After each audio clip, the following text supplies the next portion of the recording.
সালামু আলাইকুম এভরিওয়ান।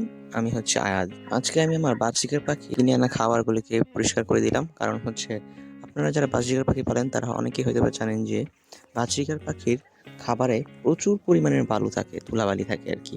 তো এই ধুলাবালিকে ধুয়ে দিতে হয়। না হলে পাখির লং টার্মে অনেক ক্ষতি হয়। পাখি অনেক সময় হঠাৎ করে কোথা থেকে রোগ হয়, রোগ হয়ে ১ দিন ২ দিনের মধ্যে মারা যায়। কিন্তু আপনার পাখি সুস্থ ছিল।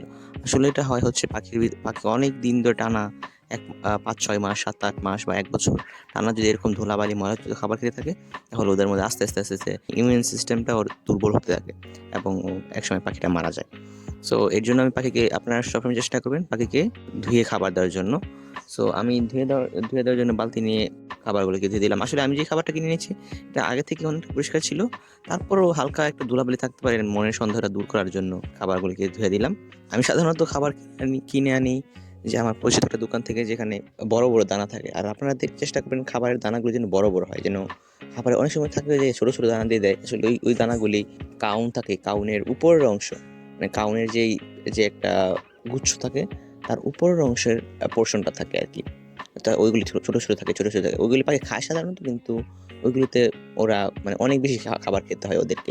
আর অনেক বেশি কষ্ট করতে, কারণ প্রত্যেকটা কাউন ছোট থাকে, ওদের মধ্যে খাবার কম থাকে। দানাগুলির উপর খোসাগুলি বেশি ছাড়াতে হয়।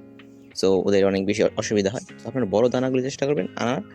আর খাবারটা সবসময় ধুয়ে চেষ্টা করবেন। আমি যে খাবারটা আনি সেটা পরিষ্কার, কিন্তু আমি যখন আ এবার একটু আমার অসুবিধার কারণে খাবারটা ইনস্ট্যান্ট কিনতে হয়েছে। খাবার প্রায় শেষ হয়ে গেছিল। আমি আগে থেকেই স্টক করে রাখি খাবার। তারপর শেষ হয়ে গেছিল, তো ময়লা খাবারগুলি আমাকে নিয়ে আসতে হইছে বাধ্য হয়ে আরকি, বেশি দাম দিয়ে।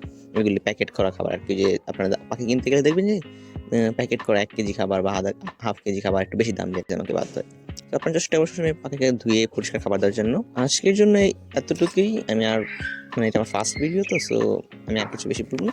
আপনার ইচ্ছা হলে আপনি চাইলে সাবস্ক্রাইব করতে পারেন, সাবস্ক্রাইব যেকোনো কিছু একটা করতে পারেন আরকি। আমি এসব নিয়ে এত মানে চিন্তা করি না। সো আপনার ভালো লাগলে আপনি করবেন। আমি কাউকে ফোর্স করি না আমার ভিডিও দেখার জন্য বা ভিডিওতে লাইক, কমেন্ট, সাবস্ক্রাইব করার জন্য। এটা আসলে আমার কাছে খুবই খারাপ লাগে অনেক সময়। আমি ভিডিও বানাই শুধু আমার ফান, আমার জীবনের যেই মোমেন্টগুলি হচ্ছে এগুলি দেখানোর জন্য। সো ধন্যবাদ ভিডিওটা দেখার জন্য।